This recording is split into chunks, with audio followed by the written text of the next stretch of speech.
Let them talk so they have a voice. A call for order during a heated meeting at Woodlawn's Apostolic Church of God. Who's helping me? The focus, this migrant shelter in the old Wadsworth Elementary School. I would ask you all to go out there at night, in the middle of the night, and see what goes on. What's going on, according to community members, is loitering, late-night partying, littering, prostitution, and at least one fight between migrants and residents. It got a little heated. Objects got thrown. But many of these residents say they no longer have any tolerance for the disruptive behavior by those seeking asylum here. Look at me. Stop voting for Democrats.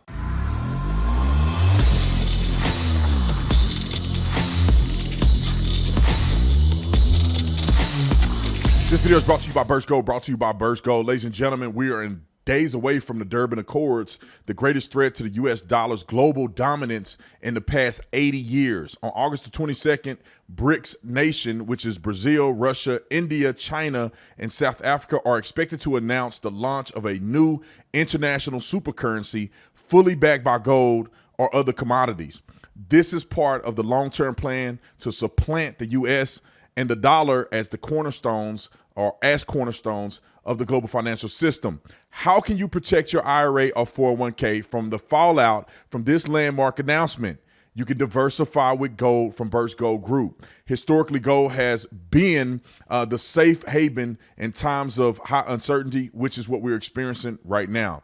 Get a free information kit on gold IRAs and decide for yourself if a tax shelter retirement account backed by physical precious metals is right for you. Text the word Brandon to 989898. There is a monumental shift happening amongst nations that control 1/3 of the world's GDP, and it's kicking off on August the 22nd. Arm yourself with information to protect your retirement savings. Text Brandon to the number 989898 and claim your free information kit from Birch Gold today. Like and subscribe to the channel. Hit the bell so you get notification anytime I go live, make a video. Y'all already know what to do. Let's get into this and make sure everything you need to know is in the description section. All right, I wanted to make this video. I was going to make another video about Jason Aldean and his new concert. Maybe I'll still make it. But I had to make a video about the people of melanin and their fallout with the illegal immigrants in Chicago. Let me just state this very clearly. I've been saying this for the last several years. Democrats don't care about black folks. They only want to manipulate you, manipulate emotions so that they can get votes. Stevie Wonder can see that illegal immigration is negatively affecting the black community, inner city communities, as well as the nation. But more specifically, they're not sending these people to high net worth areas. They're sending them to the poorer areas in our country, to the inner city areas in our country that are saturated with black people. And there has been fallout. And people are upset, rightfully so. In New York, they're spending hundreds of millions of dollars for illegals. Chicago spending hundreds of millions of dollars for illegals. And they're prioritizing illegal immigrants over American citizens who are in tough positions, who are in inner city communities, who are in impoverished areas. Instead of building up the schools, they're paying hundreds of millions of dollars to put these people in hotels and stuff. And these people are not coming over here to assimilate. They're coming over here to commit crimes. And some of them may be unintentionally committing crimes because they don't know what else to do. I want to play this clip, and then I want you to think about this. Listen to how black people are talking about the illegal immigrants, the illegal aliens, and what they're doing to the community. And then I want you to do this very thing, and I know people are going to be mad at me for saying this. I want you to picture how white people feel when these gangbangers come to their communities. Now just imagine if white people had a press conference or they had a town hall meeting where they were describing these thugs that come into the community and destroy the community, creates what they call white flight.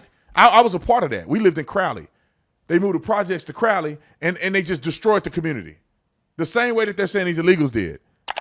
But just imagine if white folks saying the same thing. Just change places and tell me would it be acceptable or would there be outrage? But I do agree with the citizens here. There's a problem, and they should be standing up. Roll the clip.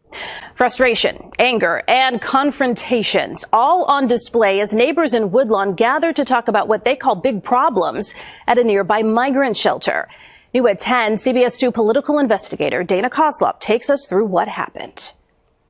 Let them talk so so they have a voice. A call for order during a heated meeting at Woodlawn's Apostolic Church of God. Who's helping me? The focus, this migrant shelter in the old Wadsworth Elementary School. I would ask you all. Let me just say this. The old Wadsworth Elementary School. That means that the school shut down and the city did not rebuild the school. Probably an inner city school. And instead, they are rebuilding it, remodeling it, reinvigorating the school to put illegals in it instead of putting children in it and giving them a good education. To go out there at night, in the middle of the night, and see what goes on. What's going on, according to community members, is loitering, late-night partying, littering, prostitution, and at least one fight between migrants and residents. It got a little heated. Objects got thrown. But many of these residents say they no longer have any tolerance for the disruptive behavior by those seeking asylum here. It's making them feel unsafe. They disrespect us, they rob us, they harass us. And their patience is wearing thin. Let me say this. They got one more time to deal with it, because otherwise, next time they deal with it, they're going to deal with it from the streets. We're going to take over it. Nobody's going to be able to stop us from what we're going to do to them. Much of the residents' anger was directed at city officials in attendance, including 20th Ward Alderwoman Jeanette Taylor, Chicago Deputy Police Chief Stephen Chung, and Family and Support Services Commissioner Brandy Kanazi. At one point, police had to intervene, breaking up an argument during public comments. And that absolutely is a problem. And Alderwoman Taylor says she's now seen some of them firsthand. The people who are keeping up the trouble are the people who are kicked out of the damn shelter. You hear how that lady talk? Listen to what she said. People were kicked out of the what shelter? Listen how she talking. Why we got to be so ghetto all the time? And that absolutely is a problem. And Alderwoman Taylor says she's now seen some of them firsthand. The people who are keeping up the trouble are the people who are kicked out of the damn shelter. All of the city officials here at this meeting promise that they are working for solutions to make the area around the shelter better for the neighborhood and consequences for those asylum seekers who are found to be breaking the rules or the law. Listen, you seek asylum in your own country. You don't seek asylum in a city where you flourish and you can do whatever you want to do and you're taking over the resources. You seek asylum in your own country. If we accept asylum, you can come into America. Tell how stupid it is. What if you seek asylum, but you don't get granted asylum, but you already here? It's stupid to me. But instead, our country is still doing it. And it's these Democrats that are doing it. So all the black people be mad at them Democrats that y'all voted in office, because Republicans would have had them out of here a long time ago. All right, don't listen to me. Comment in the comment section. See you on the next one.